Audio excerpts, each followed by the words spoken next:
Hello students, बच्चों आज की क्लास में हम लोग क्लास 10th के टॉपिक लीनियर इक्वेशंस में सिस्टम ऑफ लीनियर इक्वेशंस के अलजेब्रिक सॉल्यूशन को समझने की कोशिश करेंगे। तो स्टूडेंट्स, मैंने आपके सामने सिस्टम ऑफ लीनियर इक्वेशन के अलजेब्रिक सॉल्यूशन को समझाने के लिए तीन मेन सॉल्यूशंस यहाँ पे प्रेजेंट किए हैं।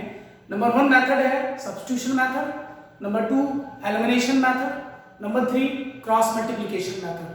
और आइए एक सिंपल एग्जांपल की हेल्प से इन तीनों मेथड्स को समझने की कोशिश करते हैं। अगर इस क्लास को आप ध्यान से देखेंगे, you will definitely understand how to solve a system of linear equations using 3 methods. तो कोई भी ऑप्शनल मेथड आप अपने आप उसको अप्लाई कर सकते हैं एग्जाम में, अगर अनटिल और unless it is mention in your paper कि कौन सा पर्टिकुलर मेथड लगाना है। अदरवाइज आप कोई भी मेथड अप्लाई करके उसको सॉल्व कर सकते हैं। तो एक एग्जांपल देखते हैं, इस क्लास को ध्यान से समझिए, you will definitely understand how to apply each and every method. आइए शुरू करते हैं क्लास। तो देखिए, सबसे पहला हमारा मेथड है substitution method. This is the substitution method. Substitution method के लिए let us take one example कि this is the system of equation. दो इक्वेशंस दिए हैं आपको, सब्स्टिट्यूशन मेथड से इसे सॉल्व करेंगे। देखिए एक काम करते हैं, कोई भी एक इक्वेशन पिकअप कीजिए, ये लेते हैं, यहाँ y की वैल्यू हम लोग निकाल लेते हैं 4 - x, और इस वैल्यू को आप इस पहली इक्वेशन में रखेंगे y की जगह। It means x minus 4 - x that is equal to 2. So further it is x minus 4 plus x. This becomes 2x minus 4 is equal to 2. 2x, this finally becomes equal to 6, and x comes out to be 3. इस x की value को यहाँ replace कीजिए, यहाँ रखेंगे तो you will be getting 4 minus x as 4 minus 3 equal to 1. So y comes out to be 1, and what was your x? 3. तो ये एलिमिनेशन मेथड था। इस एग्जांपल के थ्रू मैंने आपको एक सिंपल तरीके से एलिमिनेशन मेथड कैसे अप्लाई करते हैं वो मेथड मैंने आपको बताया है। अब हम स्टूडेंट्स दूसरा मेथड देखते हैं, that is elimination method. This was substitution method, right? So अब एलिमिनेशन मेथड पे आ जाते हैं। So again we consider x minus y equal to 2, x plus y is equal to 4। ऊपर नीचे रख के इनमें से किसी एक वेरिएबल के साइन अपोजिट होने चाहिए ताकि वो कैंसिल हो सके। अगर ऑलरेडी अपोजिट है तो आप उसे अपोजिट वाले साइन वाले वेरिएबल को कैंसिल आउट करेंगे, and you will be getting 2x is equal to 6 and x comes out to be 3। इस वैल्यू को आप लेट अस से सेकंड इक्वेशन में रखेंगे। सो व्हाट यू गेट, यहाँ पे 3 रखिए, 3 plus y equal to 4 and y comes out to be 1।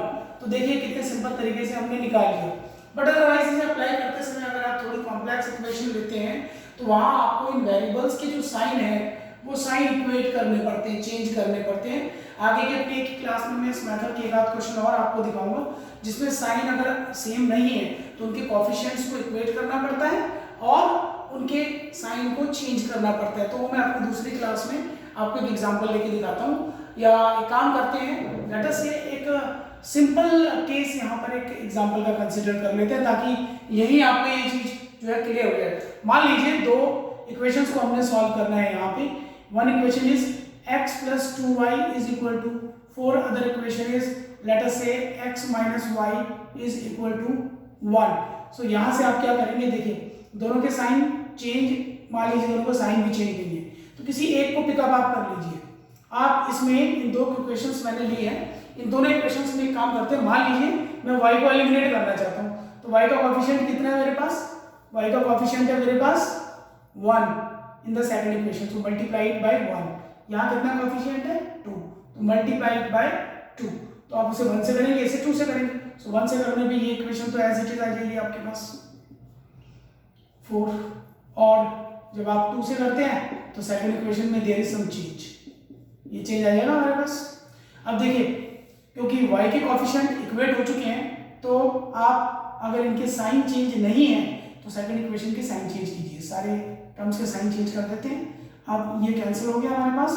Now this becomes ये प्लस का x है, this is minus 4x, so this becomes minus 3x over here 4 minus 2 becomes 2, so value of x comes out to be minus 2/3। इस value को आप अपनी पहली equation यानी x plus 2y equal to 4 में रख सकते हैं। ये वैल्यू आप यहाँ रखिए और एक सिंपल उसे राइट हैंड साइड में शिफ्ट करके फर्दर सॉल्यूशन ऑब्टेन कीजिए। 4 plus 2/3, 4 3 is 12 plus 2, 14/3 equal to 2y, and y comes out to be ये डिनोमिनेटर में जाएगा, 7 टाइम कैंसिल हो जाएगा, 7/3 is the value of y। तो देखिए अगर साइन सेम नहीं है, कोफिशिएंट इक्वल नहीं है, तो पहले कोफिशिएंट क्रॉस मल्टीप्लाई करके सेम कीजिए, जैसे y को 1 से और यहाँ के कोफिशिएंट को सेकंड इक्वेशन से आपने किया, तो पूरी सारे टर्म को मल्टीप्लाई करेंगे आप, इसमें भी 2 से हर एक टर्म को मल्टीप्लाई करेंगे। नई इक्वेशन आई, अगर उनके साइन फिर भी जिन वेरिएबल्स के कोफिशिएंट आपने इक्वेट किए हैं, अगर साइन सेम अपोजिट नहीं है, सेम साइन है, तो आप हर एक टर्म के साइन सेकंड इक्वेशन की चेंज कर दीजिए। अब ये कैंसिल हो जाएगा और ये नए साइन को लेकर के इसके साथ एडजस्टमेंट कीजिए, जो भी प्लस माइनस करके आता है, इस तरीके से आप सॉल्व से करेंगे। Now the third method that comes is your cross multiplication method. Now students, इस क्रॉस मल्टीप्लिकेशन मेथड को समझाने के लिए मैंने 2 जनरल इक्वेशंस यहाँ कंसिडर की है। आइए पहले उनको देख लेते हैं जनरल इक्वेशंस को। देखिए a1x + b1y + c1 = 0, a2x + b2y + c2 = 0। इस फॉर्मेट में आपकी दोनों अलजेब्रिक इक्वेशंस होनी चाहिए। सबसे पहली बात, ऐसा नहीं है कि इसका कांस्टेंट एक का राइट साइड में एक का लेफ्ट साइड में, दोनों की दोनों इक्वेशंस सेम साइड में होनी चाहिए, = 0 आपने पुट कर दिया।